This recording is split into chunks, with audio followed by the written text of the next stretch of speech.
GHA GDDS Strategic Planning User Group. We appreciate your taking the time out this morning to join us. I know it's kind of a holiday week and people are looking forward to taking a break later this week. On the line today, we have Bill Wiley and our Senior Vice President of Business Operations. My name is Leslie Sainovich. I'm the Senior Director of our Data Services Department.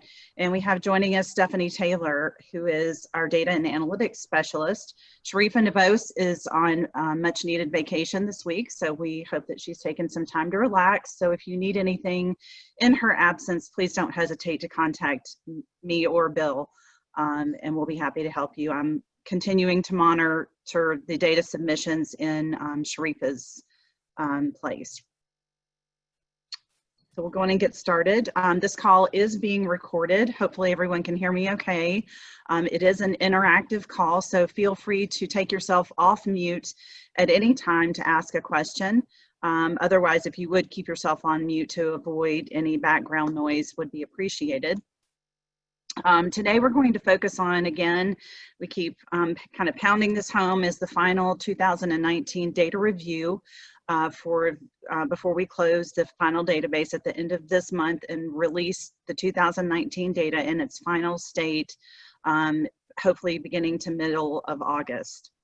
I'll just give a brief overview of the limited data set for 2020, and then we're going to mainly focus on our COVID-19 monitoring and what we're doing on your behalf and also internally, and then we will have an open forum for any questions you may have.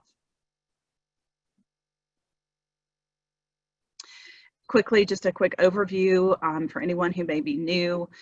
This is the overview of the data flow for the Georgia Discharge Data System. Hospitals submit their data directly to our vendor, HIDE, which is part of the Missouri Hospital Association. The data is submitted in the UBO4 data format.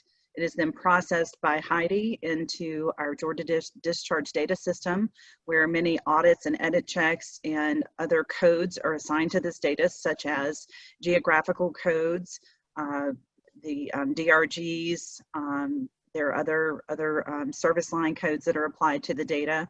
The data is then provided to GHA, and on your behalf, according to the state mandate, we send the data to the Brain and Spinal Trust Fund Commission, the state of Georgia, the Agency for Healthcare and Research, AHRQ, and also the Healthcare Cost and Utilization Project, which manages any outside data research requests that are vetted by HCAP and by GHA internally before any of those data requests are granted. This is our schedule, and again, we're at the tail end of this 2019 schedule, but I'm keeping it up here just because we have this July 15th date kind of looming out here that we're trying to get all of the data corrected. I don't believe we're missing any 2019 data, but we are hoping everyone will please take another look at your 2019 data, and I'll go into a little bit more detail in a minute about that. But we want to try to wrap that up by July 15th. GHA internally will take one more final look over it before we finalize and close the database, and then work on releasing that final, what we call quarter 5 of data to be used in the strategic planning visualization tool and also in the limited data set. This is our 2020 schedule. We're still on a monthly data submission. So we appreciate even during this time that you're continuing to be diligent in submitting your data. We really appreciate it. If you need, please stay in close communication with Sharifa and myself if you're having problems, and let us know so that we can assist you in any way we can. We work with all of the hospitals, so sometimes we hear if there's been an update to, a vendor's EMR or billing software, we hear that there could be glitches, and we can share that information if you could be having the same issue. So please make sure you stay in touch with us. If you need a couple of day extension, we can work with you on issues like that. So again, just to go a little bit deeper into the final GDDS data submission, I know on the email that was sent, the invitation for the user group, that we, Sharifa came up with a little bit of a checklist to kind of guide you through, you know, how to kind of review your data. And this is that checklist. One, you want to make sure that you're reviewing on the edit and the verification reports. And I have an example of those in the following slides, that you look at your age, gender, race, and ethnicity distribution, make sure that those numbers, you know, jive with what your understanding of your daily census is. You want to look at your patient type and make sure that distribution is appropriate. Make sure that your swing beds are coded correctly using a separate NPI along with the correct bill type so that they can be identified in swing bed as swing beds.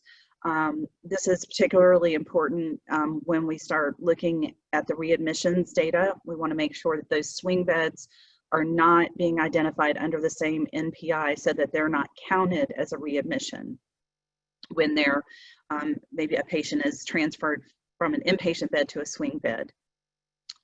Excuse me. And then also make sure that your revenue codes, this is one of the areas that we see quite frequently, that the revenue codes that have a corresponding CPT code for outpatient are assigned appropriately. And if you need additional assistance with this, please don't hesitate to call us, or if you would like to review your 2019 verification report with one of us, we'd be happy to go over that with you in detail. This is an example of the verification report, and this is just to look at your year over year, month by month, quarter over quarter, total discharges for inpatient and outpatient. It also gives, if you have an error rate, we like that error rate to stay below 3%. And so, we monitor that, and Sharifa will give you a call if she notices that you have an anomaly in this distribution of volume, or if you have a greater than 3% fatal error rate. It also gives you your charges quarterly, and it highlights in red if there's a variance, just to bring this to your attention. It does not mean that it's an error, but it's just to bring it to your attention that it's a variance from the year previous, that it's a change. It's for your review. Also, in the verification report, you want to make sure that you make sure that you have data in every month, volume fluctuations, and also kind of review that in your internal system and make sure that that matches what you're seeing internally. If you have issues, again, you want to contact your EMR. Example would be Cerner, Meditech, Epic, or some of the big, CPSI, some of the major players. I know there are many others out there.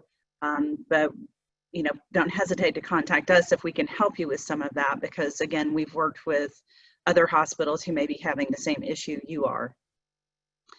Also, make your IT, your billing, and your medical records departments aware of these reports.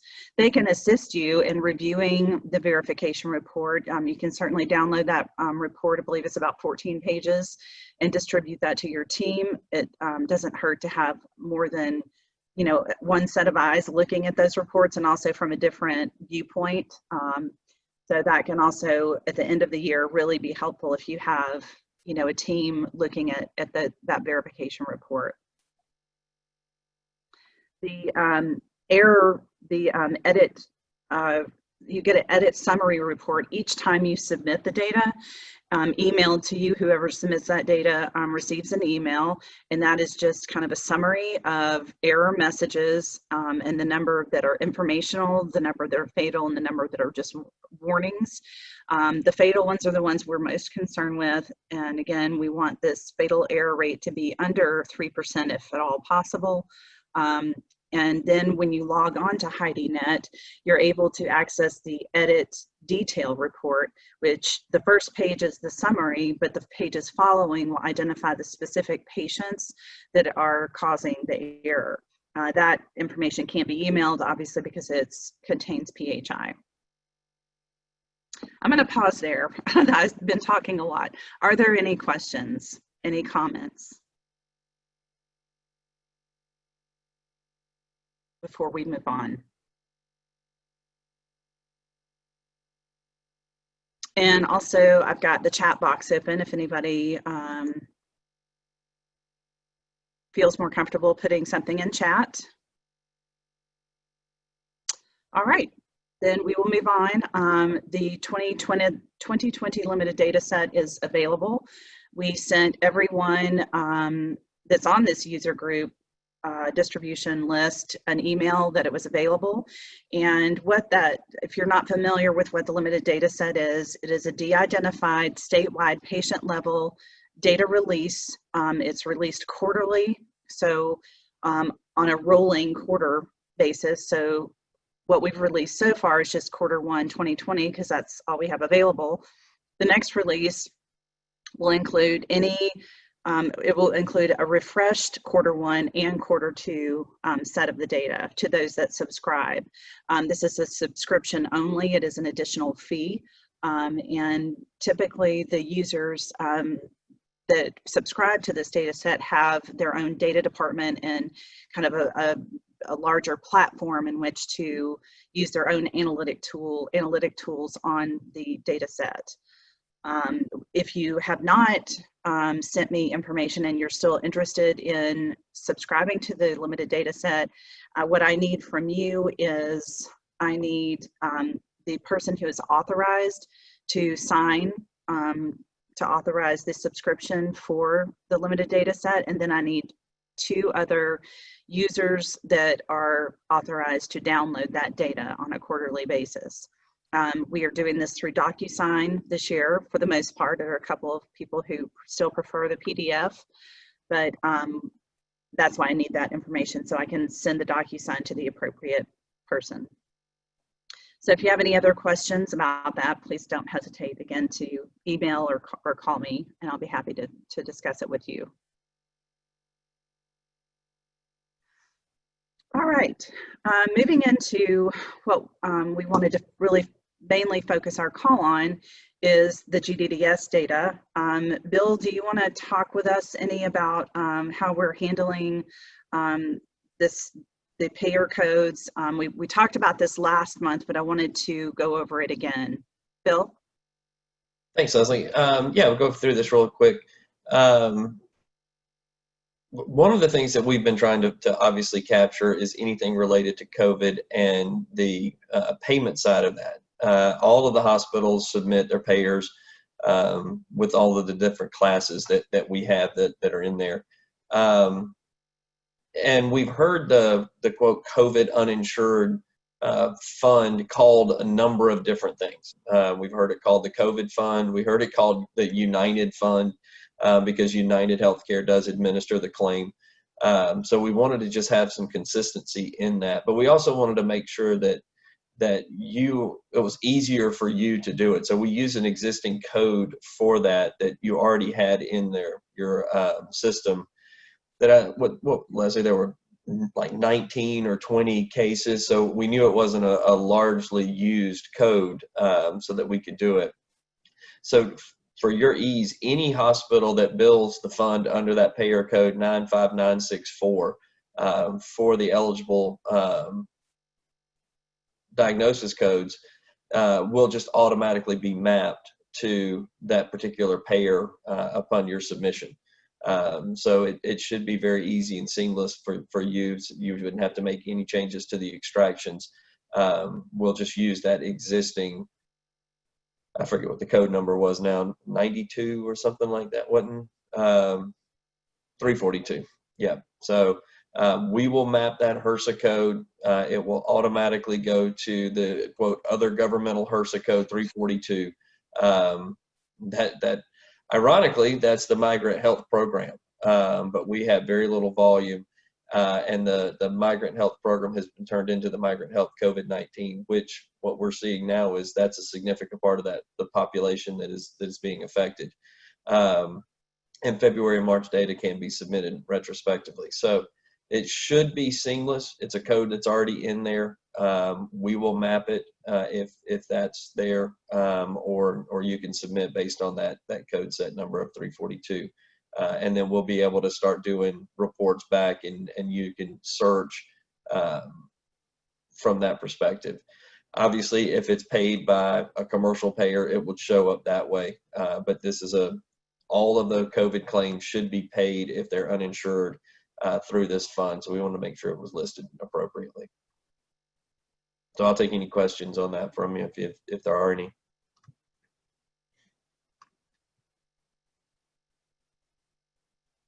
Okay, I'll turn it back to Leslie. Well, continuing with the COVID monitoring, and we're going to bring Stephanie Taylor into the discussion in just a moment. But we're, continuing to monitor the volumes, distributions, and fluctuations of the data. We know that once the April data, we're able to we have the April data, but once we're able to really do some analytics on it, we know the volumes are going to significantly change and fluctuate in hospitals. So we'll be looking at that information as well. Hospitals should continue to compare their census data against what is submitted to HIDE. Especially we're looking at from March 2020 moving forward. We're looking at things like influenza-like symptoms prior to March. And again, there's going to be, we talked with Heidi this week, who again is our vendor for the data submission, and they have offered to add a flag for the diagnosis code of U07.1, which is the COVID-19 code for both inpatient and outpatient. So our question to you, and I need responses either verbally or in our group chat, because we need to let Heidi know where should that flag be added. Now, many of you only see the data after it's published to the JVON visualization tool. So we're going to work with JVON to have a special dashboard, if you will, or tab where we can just look at those COVID patients, and you can filter and sort on geographics, or we haven't exactly pinpointed how we're going to kind of accomplish that.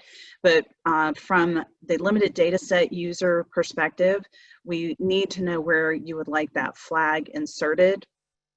A, would you like it inserted in the patient record table, or would you like a separate table that just has the facility ID, D key, and COVID flag, an X or a 1 or a yes or a no? So we really need that feedback. My recommendation would be to do a separate table, in consideration of the fact that I know many of the limited data set users already have a script written to intake the patient record table. And I didn't know if it would be easier just for you to intake a brand new table than to modify the intake of an existing table or an existing table definition. Does everybody understand what I'm asking? Does anybody have feedback or an answer preference for me?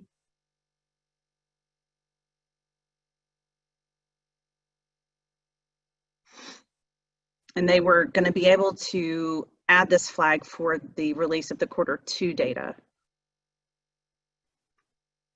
It's important we kind of get some feedback on this one, because once it's set, we'll have to leave it set for the duration of the pandemic, I reckon.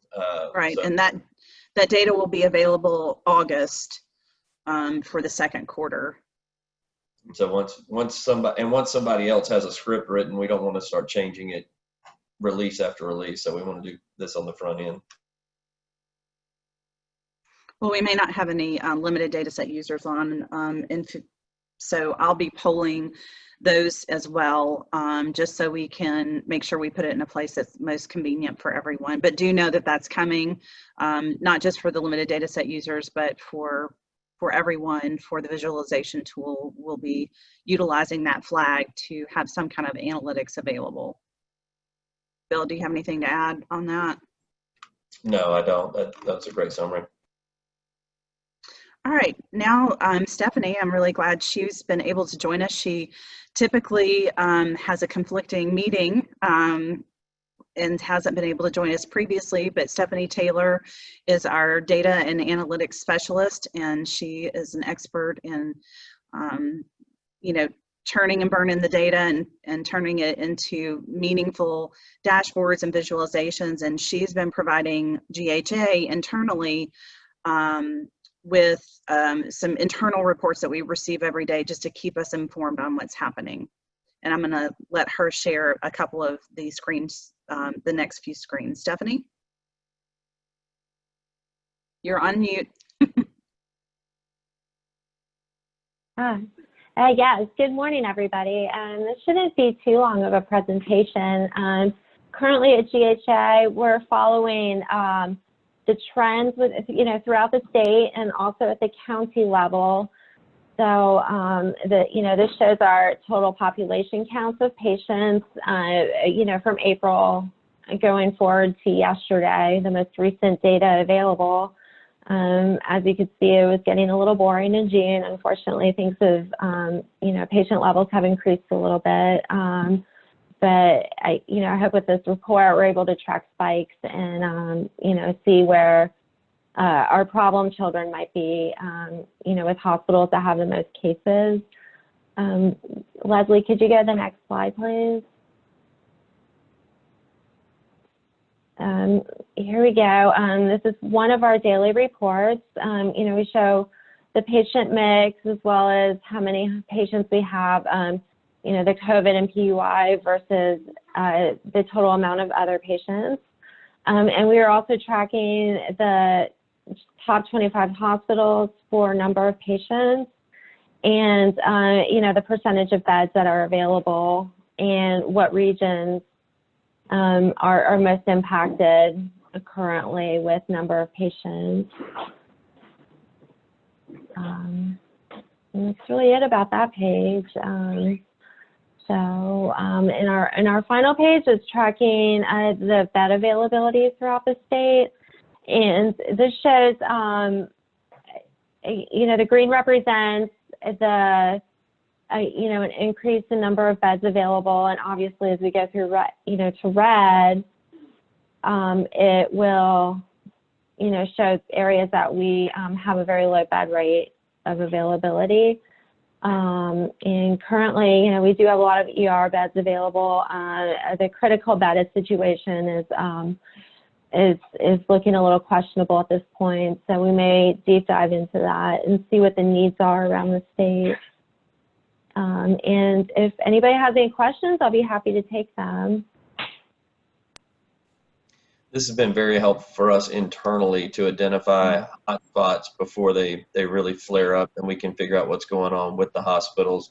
The other thing that we were seeing with the general care percentage and the critical care percentage, we're starting to see that trend of hospitals opening back up and other disease states that were coming on board.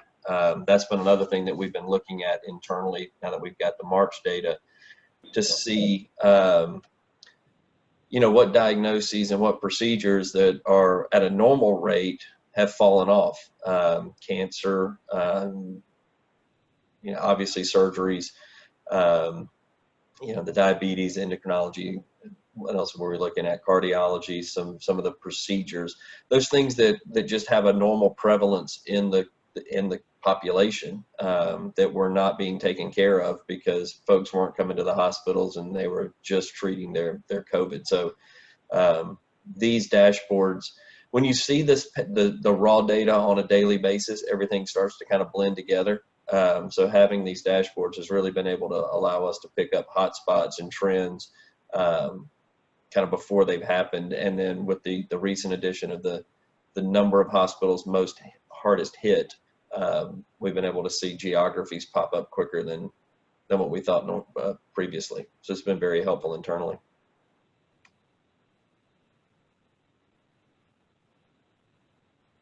Remember, thank you so much, Leslie. Thank you, Stephanie.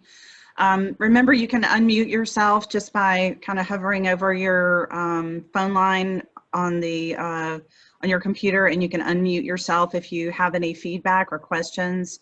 I'm going to pause again and see if anybody would like, we'll open it up for discussion or any questions.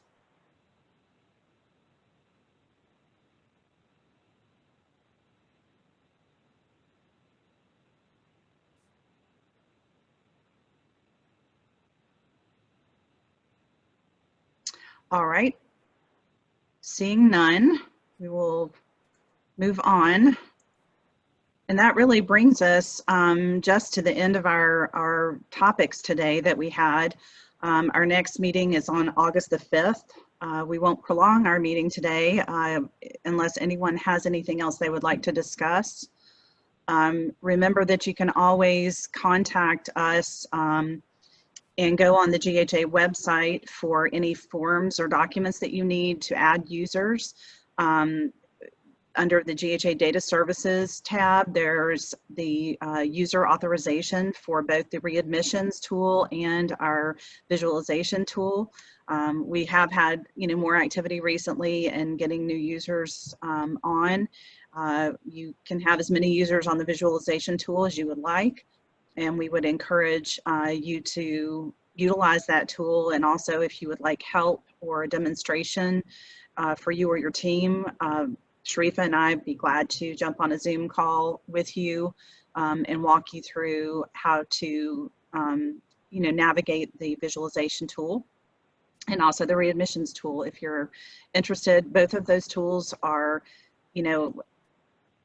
available to you at no additional charge, but they're available because you participate in the GDDS data program, and all of our Georgia acute care hospitals participate in that program, and our critical access hospitals. So the data is at your fingertips, is a valuable resource, and we encourage you to utilize that as much as possible.